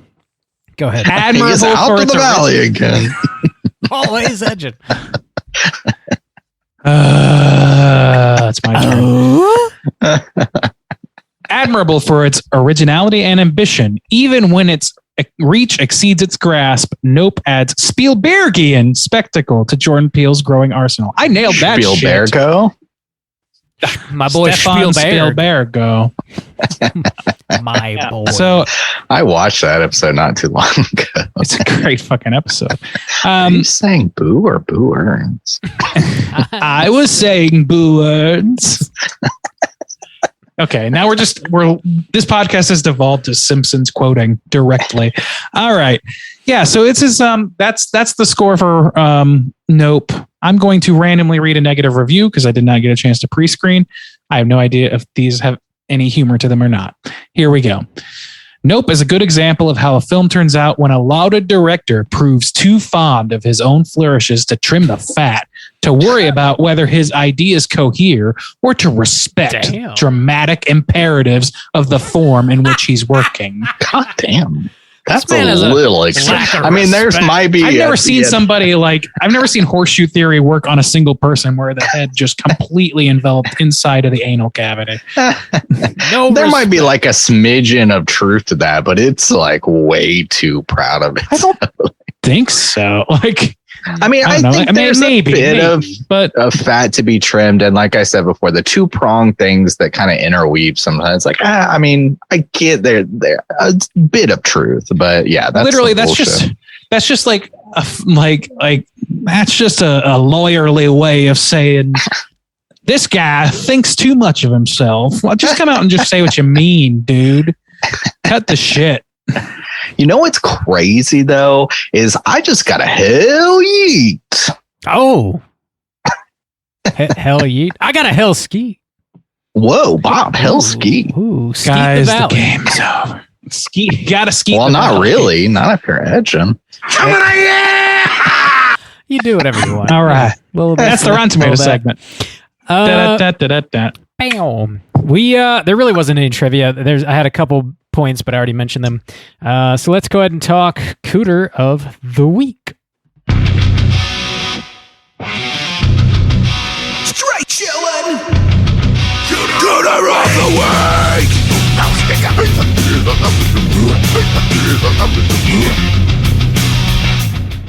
Juice, what is a Cooter and why do we hunt them? Oh, Cooter's kick type and a straight chillin' exclusive. Cooter must hit 3 of these 5 points to be considered a Cooter, but we want the Cooter with the most points. The 5 points of Cooterdom are sexual deviance, manipulation, smug arrogance, overall look, and attire and overall patheticness. Boys, who do you want to nominate for Cooter of the week? Yeah, man, I don't know. I don't feel cootery about anybody in this film. I don't either, really. I mean, you might be even the worst to attribute some points to some people, but I don't think anybody's going to hit the 3. You got to hit the 3. Yeah, that's the thing. It's like I could make a light argument for one of the points, or maybe even 2 for maybe a couple of characters. Yeah, maybe even Ricky. maybe, but like you could argue that there's some patheticness there, maybe some arrogance. Yeah, maybe, but like not enough to actually, he does kind of look at attire too, but none of those things. Like, I think there's a safe level of. It's like the water supply of the city. There's a safe level of toxins to have in the water supply where it's not. That's the thing. It's like you could probably argue some patheticness, but then going through the trauma that he's experienced and experiencing it with him, then it's hard to argue that. And that's the thing. Is like you can say that he's exploiting his trauma, or you can say he's embraced his trauma and made it his own. You know, like you can make an argument in either way. So I don't feel comfortable doing it with that character. I just don't think that there's any there's nobody who feels like even a villain in this movie. Yeah. Maybe the cinematographer. Is there anything there? I was thinking about him. There's certainly arrogance. In the aspect of the TMZ guy too, of like the patheticness, of I don't know. I think there's something slightly admirable to like be that committed to your art. And maybe that's the romantic in me or whatever. But like that doesn't, it's too cloudy. And honestly, that might be the mark of just really fucking good writing, because none of these characters are so easily defined by an archetype, even one that we invented. Even like if they're like kind of just not focal characters, they're still pretty complex. Yeah, exactly. So, I feel like it's a Cooter free. You could, unless you want to call Jean Jacket a Cooter because it kind of looks like one. My boy, Jean I would Jacket. say no. Jean Jacket looks a little bit like a. So. Kind of looks like what? You froze. Can I get that Jean Jacket pocket pussy, please? Oh my! I'm a little worried about being a slut. No, Bobby, I know. How many King of the Hill bumps can we work? We've already got Gilbert, which is the best. Dude, it's an endless font of delightful sounds. We need at least one Hank. Boy ain't right. Okay. Cooter free. Note accepted. Cooter free Jordan Peele joint. All right, gentlemen, let's relax. Let's kick our boots up and talk about what we've been watching this week. Yeah! Hey gang, what you been watching? Randy, what you been watching? I am excited. Yeah, so I've watched a few things. I watched a show called The Rehearsal, a Nathan Fielder show that's new on HBO, is coming out weekly, which is, I guess, something they're doing on HBO now is weekly releases. Well, and I guess they always have. It's just, I don't know if it's on like regular HBO or if it's just on HBO Max. Anyway, it doesn't matter. The show, for those who don't know, I've never watched Nathan For You. I'm not very familiar with his work a little bit. I've watched a little bit of Nathan For You, and I've never really got my head around who this guy is. So this new show is a little bit of a surprise for me. I've been hearing really positive things, and I think it's pretty cool, pretty interesting. Basically, the concept is that he engineers situations for people who come out and say, like, I'm having a hard time doing X. I'm having a hard time in this social interaction. I'm having a hard time, whatever. And so he creates a rehearsal space for them, or a way for them to, engage with that thing without actually doing it. And he does it to like extremes. So the first episode is this guy who like told his friends what I would consider a pretty understandable basic white lie sort of thing, and it's been weighing on him, and he's very like bothered by it. So this guy, he's like, I'm worried about how one friend would talk and would respond to this, and so he agrees to meet this person at a bar. So Nathan recreates that bar with like absolute impeccable like stage and a sound stage in New York for this guy to spend hours with an actress and actors filling out the place and like creating dialogue trees of what to say next. What if they do this? What if they do that? What if your drink's empty? It's really fucking crazy. And what it does to me anyway, at least that first episode is like very much this idea of like, this is like how you experience the worst case scenario of what that thing is you're dreading, and realizing that even that's not so fucking bad. That's what I get out of it. It's a reality show, but it's weirdly like one of the only reality shows that I've ever seen that like kind of self-justifies a little bit and isn't just about like the most salacious thing possible. So I'm really interested in it. I'm going to keep watching it. Sounds cool.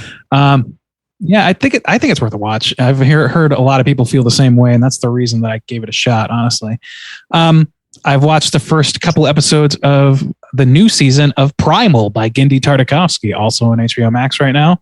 You guys familiar with this? I've talked about it before, but it's an animated series on Adult Swim, like an R-rated animated series, non-verbal show about a caveman and his Tyrannosaurus compatriot. Oh yeah. And it's like it's by Genndy Tartakovsky, who did Dexter's Lab and Samurai Jack, and it's very much like a Samurai Jack spiritual successor. I remember that. Yeah. And the animation is so goddamn beautiful, and the storytelling is really fucking cool. It's just a great show. And like, I'm 2 episodes in this new season, I'm totally re-enchanted with this thing. I couldn't recommend it more, especially to animation fans. I watched the Bob's Burgers movie again. Fucking fabulous animation. It is not that markedly different from the show, except that they just really blow things out. And it's very clear that they're basing a lot of these character movements, especially the dancing, on like, it's not quite rotoscoping, but it's like using heavily referenced human beings. It looks very natural for these characters that don't look natural at all. And it's a very strange thing that I really liked. And it is really just an overlong episode of the show, which that's what I wanted, and I got it. So I would argue that it lives up to its promise. I've been playing Paper Mario on my Switch. I haven't played that in years, and I've been enjoying it greatly. That is a fucking fun game. I've never played Paper Mario. It's great. It's a turn-based RPG game, like all of the Paper Marios are. And to me, I would normally not go for that. I've only played a handful of those in my life, like 6 or 7 maybe. And this is one of them because it's like extremely accessible, and there's elements of like platforming in it. So like you have to like hit buttons at certain times to maximize your damage or to take less damage, all that shit. It's like there's very minor things, and it's also just very easy to jump into. Gotcha. I like it a lot. And then last but not least, I officially kicked off my Halloween viewing. I'm not exclusively doing that yet, but I have kicked off and finally watched the entirety of a film that I have not seen in its entirety yet, called Ganjam Haunted Asylum. Oh, And yeah. I was Korean, into it. baby. Here, one thing that confused me though is there was like a lot of talk, a lot of lip service paid to, oh yeah, there's that one scene, boy, that's a good scene, and then other people are like, yeah, that's the only good scene, all that shit. Like, and I have no idea what fucking scene they're talking about because there's a handful of scenes in there that are pretty fucking cool. I think, Yeah, I like it's a movie. pretty good found footage movie, and maybe it's because like it's a bunch of Korean folks, and like I don't like immediately clock the falsehood of these like college age actors or whatever. Or maybe it's just because they're great actors, but it really feels natural up until the point where things start, really picking up. I don't want to spoil anything about it. I think it's a damn good found footage movie. And if you're into such things, I would recommend it. I think I'm last person on earth to recommend it. So there you go. That's my what you been watching. Nice. Sweet deal. Juice, what you been watching? Dude, I have been diving into my spooky season with music first. I've been making this new Halloween playlist. It's already like 60 deep or something, but oh man, I'm feeling the vibes, the spooky vibes. I think the last Halloween playlist I made was probably around 2018. So it's fun to get back into it and find some of the newer stuff that's got some spooky vibes these days. Some good stuff out there. I'm trying to finish Miss Marvel. I like that girl. She's super sweet. The main actress. She's young, but she does a good job and she carries a lot of it. But these things are starting to feel a little too cookie cutter for me, and they're really hard to get through 6 episodes with these characters you don't really care too much about because they're new, and you got to go through the motions. But I don't know, Marvel, it might be taking a dip now. But I'm trying have to describe your viewing experience as going through the motions. That's a really bad sign. I know. Another one is, it's weird. I started watching The Boys because not only has everybody been talking about it, but literally YouTube just assaults me with the clips from The Boys. Content. Yeah, even though I'd never watched it, it's like, holy God, like maybe I'll just watch it just so I know what these clips are. So I am into season 2 now early. Like maybe you laughed me. I'm still on episode 2. Okay, so yeah, I'm like, it's maybe episode 2 of season 2, and it's weird though because I just finished Umbrella Academy, which has a lot more kind of kooky, upbeat kind of vibe, and The Boys, it's like really depressing. Like it's what it kind of reminds me of. It's good, but also Black Mirror is good, and I had to stop watching Black Mirror because I was like, this is just too much like the terrible real life that we live, supposed to be crazy fiction. So in that kind of way, The Boys, I'm like, I'll probably get through it eventually, but I might have to take a little break from it. So I have been watching that as well. And on a much lighter note, thank God, compared to The Boys, is I've been, in order to practice my Korean, there's this new K-drama that's out there, still dropping episodes weekly, but it's called The Extraordinary Attorney Woo, and it's on Netflix. I don't know if it's on Netflix in America. I assume it is, but it's about this woman who's an attorney, but she has autism. And the reason that she's so successful is that she's able to like memorize a bunch of shit, especially pertaining to law. But obviously she doesn't fit into, high society, and she doesn't know how to introduce herself properly and all these things. She's super awkward. It's really sweet.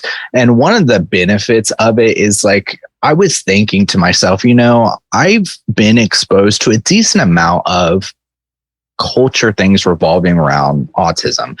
Rain Man came to my mind, but also that Temple movie, Temple Grant or whatever. What's her name? Temple Grandin? Yeah. That movie, which really exposed me to a lot of autistic perceptions and things like that. And also too, when we were in university, we did that book about the boy and the dog or whatever.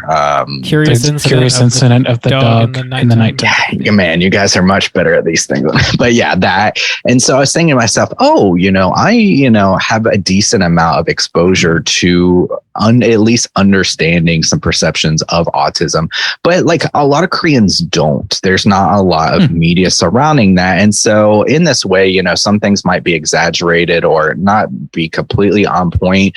But what I'm seeing from it is, people are falling in love with this character and they're really getting interested in like trying to understand autism more and the spectrums and everything like that. And so for that's a win for me. I've been seeing a lot of posts about it from Koreans and stuff like that. So I'm really happy about that. And it's just a really light, breezy, fill your heart with hope kind of show. So that's nice to have every now and then, even if it is a little too love drama-y, but that's all I've been watching. Bob? Yo. What you been watching? I watched a lot of new stuff over the past couple weeks. I did finish up season 3 of The Boys, and I really love that show. It is extremely dark for sure, but I think it's sort of like great counter-programming. Like if you are a little bit tired of these as you put it, Juice, cookie cutter Marvel shows. Yeah. You can watch The Boys and it's anything but cookie cutter and you still get like the superhero type vibes in there. It is a black comedy. There's some extremely bonkers shit. I dig that show quite a bit though. Outside of that, speaking of superheroes, I watched a new release called The Innocents, which I believe is a Norwegian film. And it's about these kids in this apartment building that sort of are they're probably like, I don't know, 8 years old, something like 8 to 10. And they're like just now starting to realize that they have superpowers, so to speak. They're like able to move things with their mind and stuff like that. And they're sort of like discovering these at the same time and figuring out exactly how far they can take those. And the good and the bad that comes with that. And it's extremely well made. These child actors fucking kill it. It is difficult to watch. It is definitely a bleak movie, but it's extremely well crafted. And I have a question. Yeah, sure. Do you know if it has any connection to the Innocents from the 60s? Is it Innocents with a T or with a C? Like TS.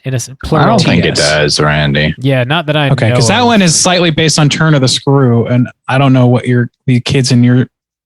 I don't know. I just know that like in that it's kids that can see ghosts. So okay, yeah, there's no ghosty shit going on in this at all. Okay, I was just curious. I think it's really just exploring like human nature in children specifically. It's a really interesting movie. It is bleak though, and it does not have any comedy. It just is kind of bleak, but it's good. Yay! There you go. There. I also actually it also has an autistic character. Speaking of what Juice was touching on, I also watched a new release movie called Torn Hearts. I guess it's more on like the thriller side of horror, but it's about these two younger girls, and they have they're like a country singer-songwriter duo. Oh, yeah. And, they're trying to sort of make a name for themselves in the music business. And there's this older woman who was a very famous country artist, and I'm blanking on the actress's name. Tress MacNeille? No. It is Peg Bundy, but I can't remember her freaking name right now. I think that's... But she's in the movie, and they sort of go to her for advice. Katie Siegel, thank you. They go to her for advice, and it turns out like maybe she is a little wild, a little crazy, and they get a little more than they bargained for. It's pretty decent. Yeah, I didn't love it. I didn't hate it. I think it's pretty good for what it's doing. It's got some interesting themes that it's playing with for sure. It was also directed by Bria Grant, who we've talked about on the show. Oh, okay. Well, yeah. Yeah, it's interesting. It's different, man. It's if you're looking for a thriller, like I don't know of any other thriller that really revolves around young girls. Did she do The Stylist? No. Was she the one? Was Jill Six, I believe. Well, she did do The Stylist, or she was in it, or something. Brea Grant, I think she was in it, but did not. Okay. Okay, that's why. That's why she directed 12-Hour Shift. I think that was the one she did just before Torn Hearts, which I was a big fan of that. But yeah, she's all up in the horror genre for sure. I also watched a movie called House on the Bayou, which this was on Hulu. I believe I found it on Hulu. Mm-hmm. It's about a family, a mother, a father, and their teenage daughter. They go on a vacation to this big mansion of a house in Louisiana on the bayou. And whoa, Bob! I've always been a creeper. The father's been cheating, and the wife finds out, and she's very unhappy about it. And there's a couple like locals that show up, and they invite him over for dinner, and maybe there's a little more than meets the eye when it comes to the locals, and shit sort of spirals out of control.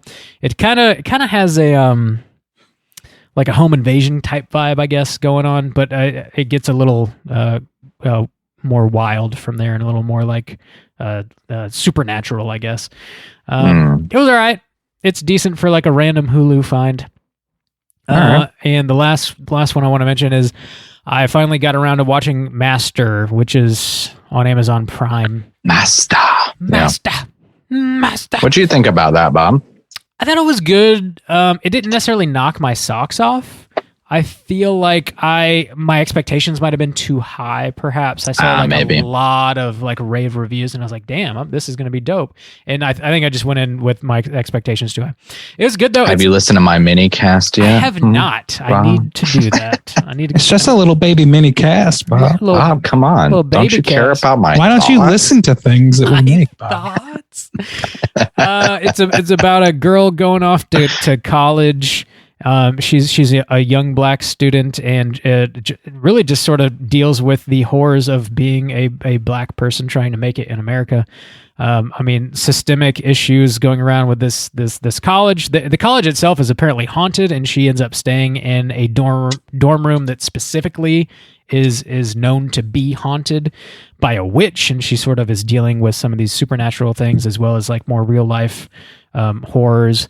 And it's exploring some interesting and very like difficult topics. There's some cringy motherfucking scenes in this movie. Oh yeah, that party scene. Sure. Oh my god, yeah, it's like so uncomfortable to watch that. Holy shit. Yeah, it was. Yeah, it's pretty good though. Yeah, like I said, it's on Amazon Prime. It's super easy to find. So yeah, check out Master. So yeah, I was blasting through some new releases for sure. That's about all.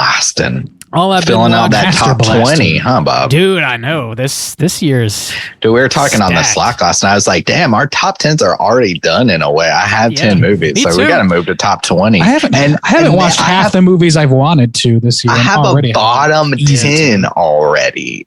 I have watched enough movies to have a bottom 10. Damn, that's a lot of shit. Power bottom 10? Yeah, I listed them all on the Slack last night. If you're curious.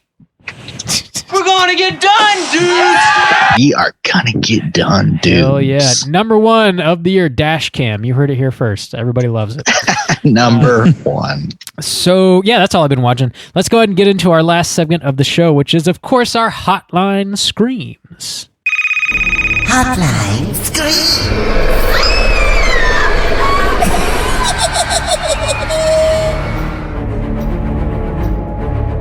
If you are listening and would like to call in and leave a voicemail to be featured on next week's show, hit us up at 904-638-3231. We got one voicemail this week. We're going to hear from our good friend, the librarian. Let's hear what she has to say. Sup, gentlemen? Is that how you guys pronounce it? I don't know. Ignore the background noise.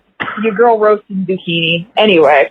I just listened to y'all's Killer Clowns from Outer Space episode because I finally saw the movie. Don't know what took me so long.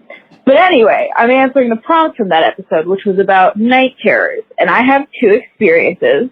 The first one I cannot remember because I was like 2 or 3 when I had that, but my mom said it was like a few days in a row where I was just screaming, and it was the scariest thing for her because she said I, quote, sounded like I was getting murdered. I'll unlock that in therapy one day, see how that goes.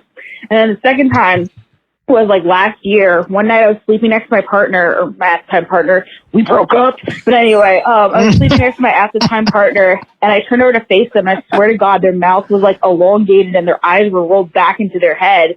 Like, imagine the cover of Grave Encounters, but in your bed. And then I, quote-unquote, woke up to them shaking me because they said I was freaking out in my sleep. So those are my experiences. Shit's freaky. And book update. I am on book 80. So take that. I don't know. I'm not trying to brag about it. Like, I just read really fast. Fun fact: the only trophy I ever got in school was for reading because I read so many books and I took all these quizzes on them that I got a lot of points, and they gave me a trophy for it. So, fun fact. Bye. Look, she's read so many books. We got to do something. Remember when we used to get like personal pan pizzas for reading books in elementary school? Yeah, from Pizza Hut. Yeah. Hell yeah, dude. Hell yeah. Nothing motivates a fat boy to read like a free personal I was about to say, get my chunky ass to read a book. Let me get that deep dish. That sounds horrific, man. I've never had a night terror, but I hope I never do. That sounds fucking horrific, man. Yeah, I have. I still do from time to time. I have angrily yelled in my sleep. I've never like panic yelled, like, oh my God, but I've apparently berated imaginary people in my sleep. Fuck you, Dream. Yeah. I'm gonna kill your ass. Get over it. You licked my asshole a little bit. Whoa, that's sometimes you hit the wrong bump, you know. Sometimes that's what you're dreaming about, getting that. Sometimes that valley edge. You know what I'm saying? I guess.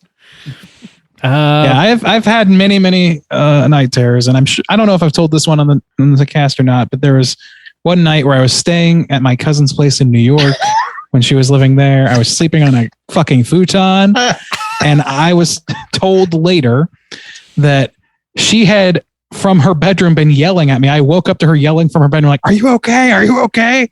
And I realized that I was beating the living fuck out of this futon. Like, damn. I was sleeping on my belly, and I just started like wailing on this fucking futon and screaming at it. So yeah, I mean, I know the night terror game pretty well. Damn, that's tough. I don't know. It's not fun, but it's also kind of nothing unless I'm woken up midstream, and then it's I'm like, nothing to you. Something's happening. That's the thing. Is the librarian says that she needs to unlock that in therapy. Nope, your mom needs to unlock that shit in therapy. You're good. Just keep dreaming. You're fine. Yeah, you can scream bloody murder all you want. It's not you that's like having to deal with it. It's mom. I am definitely glad she was finally able to watch Killer Clowns from Outer Space, because that movie is a fucking treat. It is. I love that fucking movie. I love it. Yeah, good shit. Wow. Good shit. Also, congratulations on reading so damn fast. That's crazy. 80 books in the first half of the year is like insane to me. That's congratulations. Yeah, I'm still struggling to pick up my second book of the year. We owe you a pizza. Keep it rolling. We'll all pitch in for a personal for you. Straight Chilling Accelerated Reader Program. Mm-hmm. How much could it be? Careful. $10? Yes. What's a personal pen these days? What, like $50? I mean, come on, we got that. It's personal, so we can't know until we order it because it's personal. The more personal it is, the more expensive it is. Yes. Yeah, okay. This pizza has memories of my mother on it. What? Anyway, thanks for calling, librarian. Always good to hear from you. Again, if you guys want to call in and leave a voicemail, hit us up at 904-638-3231. Gentlemen, do you have any prompts you want to throw out for next week? Nope. Next week. Let's see. I don't have anything off the top of my head, but hey, how's spooky season kicking off for everybody? I think I've asked this before and nobody ever responds. Tell me what you're watching for your spooky season kickoff. Come on, people. Do I have to beg? Since we were talking about this being a unique kind of alien, possibly, what's like the most unique alien you've been presented? Like, what do you feel like is one of the most alien unique you've seen in the wild? Yeah. Like maybe like an unheard of or underground alien movie that kind of does it a little different, than just the Greys, the spaceships. One that comes to my mind is the Europa Report. I think that's how you pronounce that. Yeah. The moon. Yeah. And that I remember watching that a hot minute ago and liking it. That'd be a cool one to cover maybe eventually. But yeah, that kind of sticks out in my mind as a pretty unique kind of alien movie. What about you guys? A movie called Galaxy Quest. Just kidding. Yeah. That checks out.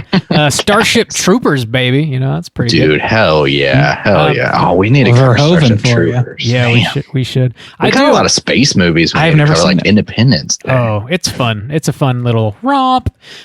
You've never seen Starship Troopers? Never have. Heard many things about it, but don't know. I want to ask. I want to revisit this. Bob, one more time. Wait, 1 second. Hang on. Wait a second. I got something to say. I got a quippy little thing to say. Hang on. Wait a second. Oh my God. I want to throw this question out. We've done this. We've done this before, this prompt before, but I think it was back when we did Alien on the show, which was a long time ago. It's been a couple years, but we had people call in and share UFO sightings. If you yourself have experienced or seen something that you could not explain, call in and share your story with us. That shit was super interesting. Call and tell us about your UFO sightings. We definitely want to hear about it. Damn, these people are confusing. There you go. 904-638-3231. Hit us up. So that's going to do it for us this week on Straight Chilling. We're going to be back next week with a brand new show. As always, we're going to be talking about another Patreon pick. The movie was chosen by Logan, and the movie is Session 9 from 2001. Whoa. Check it out. Hell yeah. Slam Session 9 into your eyeballs. Get ready for next week's show. Until then, please rate, review, and subscribe to us on iTunes. You can follow us on Twitter at STR8_chilling, on Instagram at Straight Chilling Podcast. You can send us an email at straightchillingpodcast.com. If you would like to join in on our daily Slack channel conversations, hit us up on one of those social media outlets, and I'll send you a link so you can do so. And until next week, as always, all you mother truckers, please keep chilling. Just don't